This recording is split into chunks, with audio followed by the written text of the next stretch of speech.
Hoosier Prepping Nurse, that's me, Sally, and today we are going to be making biscuits using sourdough discard. I use the sourdough to make my bread with. It's a very healthy, it actually counts as a fermented type of flour, actually fermented type of product. So you're getting the benefits of that in your gut. So let's get started. We're gonna have 1 cup of all-purpose flour, 2 teaspoons of baking soda, and actually it's 3/4 teaspoon of salt, and this is actually a 1/2 teaspoon that I'm using. I already have 1 whole teaspoon in there, so this is going to make up the 2nd teaspoon of the baking powder. There we go. And then we just want to stir that up really good. And something I probably should have done before I got my flour out was to fluff it up before I spooned it in, and I didn't do that this time. I usually do. Just get it mixed up really well in here. One of the keys to making good biscuits is once you actually start to make the biscuit, once you get the sourdough and the butter in it, that you don't over hand mix. You don't overdo the mixing of the product to make the dough. Okay, so then next comes the butter. It takes 1 whole stick of butter. These are going to be decadent. And what you want to do is you want to make crumbles. You can use a pastry blender for this, or you can use your hand like I am. You want to try and make the crumbles as even as possible so that you get good distribution of the butter. And it needs to be cold butter. This came straight out of the fridge. Let's do both hands in here once. And as always, I washed my hands before I started any of this.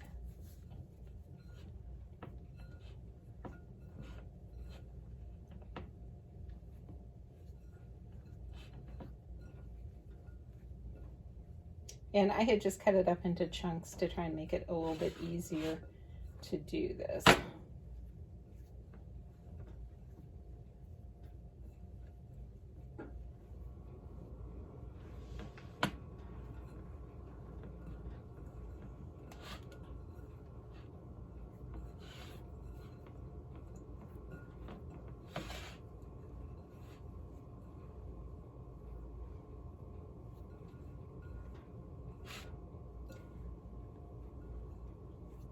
Bit more here to it. The oven is preheated to 425, and I put parchment paper down on my cookie sheet. You can either do that, or if you want to put grease down, if you want to grease the pan, you can do that too.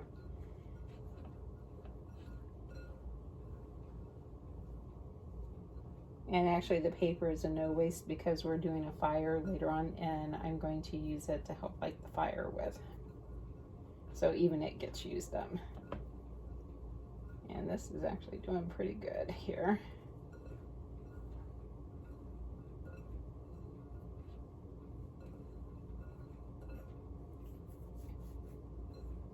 My discard, well, my sourdough is it's probably about 4 months old now.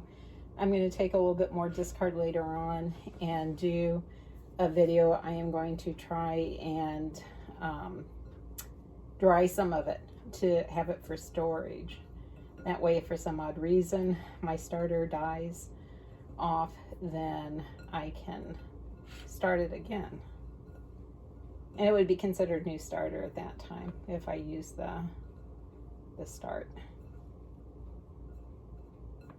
You want to make sure that if you are going to do a start or dry it, you want to make sure that it's at least 3 months old, the original batch that you're working with. That looks pretty good. It's really getting pretty crumbly there.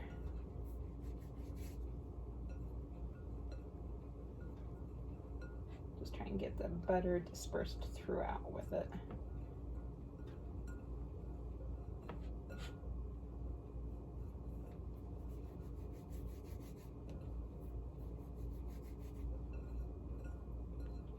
Okay, the next goes in the starter. A little bit more there, a couple of bigger chunks.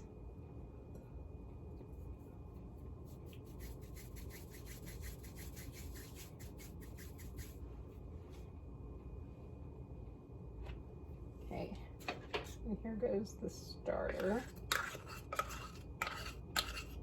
And you want to mix this until it's kind of a cohesive ball.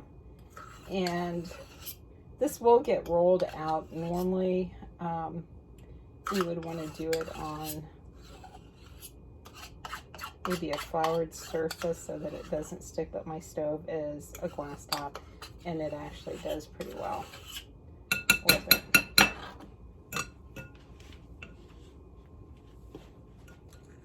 Just start this.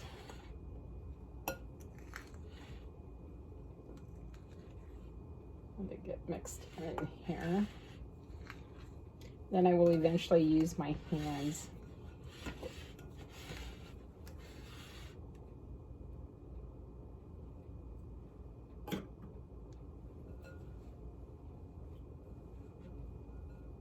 Yeah.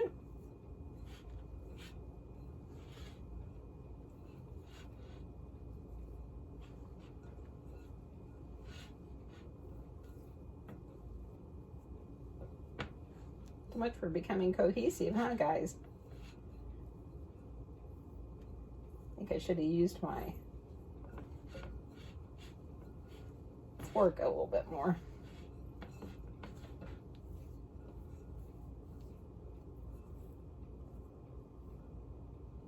A little bit back there.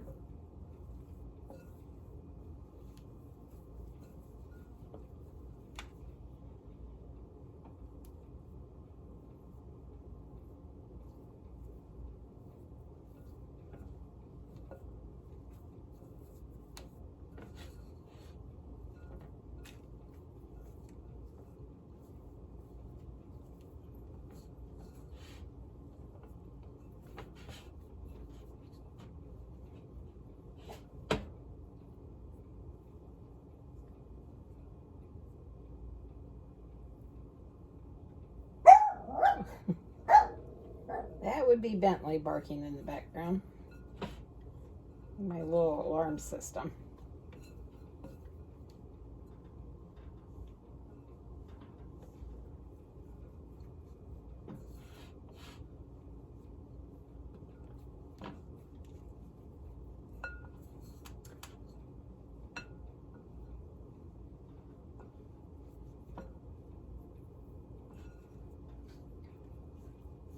So that's all the ingredients that it takes is the salt, the baking powder, the sourdough starter, and the butter, and that's it. And I don't think, I didn't put quite the 3/4 teaspoon of salt in it because I do low salt.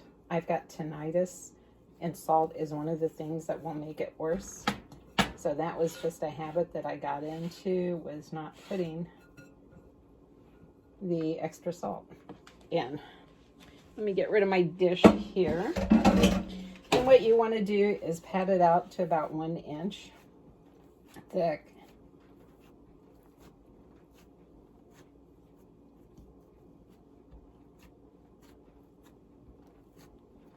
And theoretically, you should be able to get about 6 biscuits out of this.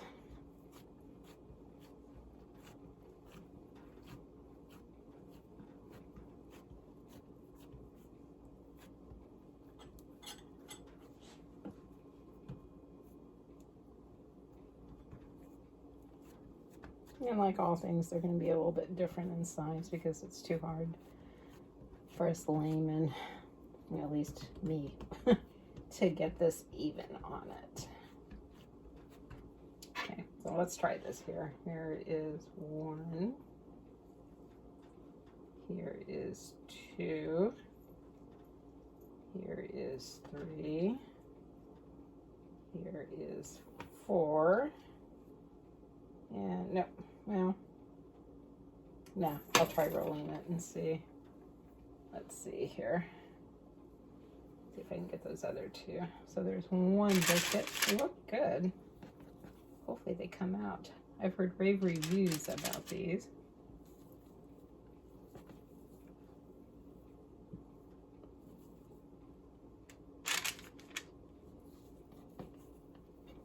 I might get more than that. Oops. Here, let's see if I can patch this one.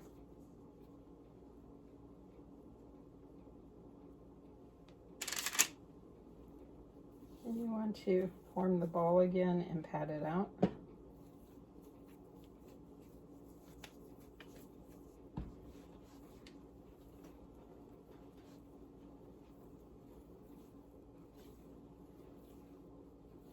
Maybe I should have made these a little bit thicker. We'll try and make these a little bit thicker.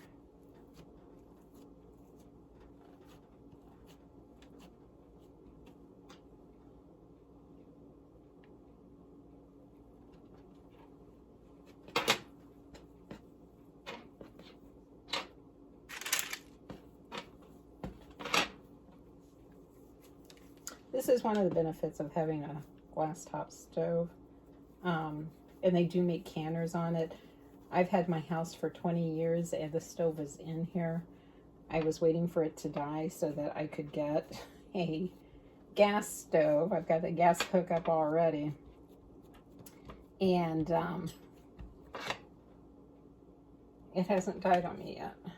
Worst thing that happened was a screw came up that held the door together and I could not find it anywhere. So I did order one. I found it. I didn't have a manual. That wasn't left in the house whenever I bought it. And I took a wild guess on Amazon to what looked like would be the right screw.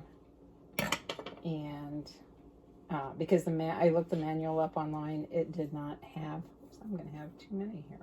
It did not have the name, or it did not have a code for the screw or what size it was. So I took a chance, ordered one, and you know what? It fit perfect. I was so excited because I was not thrilled about maybe having to buy a new stove because I lost a screw or having a repairman come out. So it cost me $6 and I got it fixed. So we are going to put these in the oven and we are going to bake them for about, you know, what does it say on here? Here we go.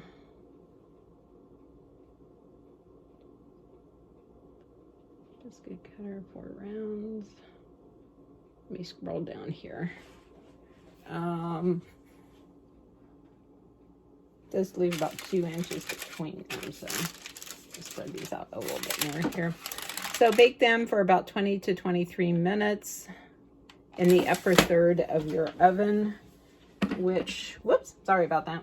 You know what, I'm going to have to move you back here a second. Not the upper third. I'm just going to take this one out. Excuse the dirty oven. It's going to get cleaned.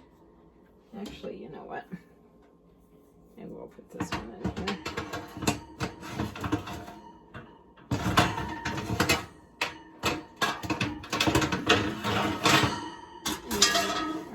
My cast iron in there. I'm gonna have to take it out. Wasn't something I planned on. And actually, you know, I could have just baked these right in that cast iron. And you know what? Maybe I will go ahead and do that.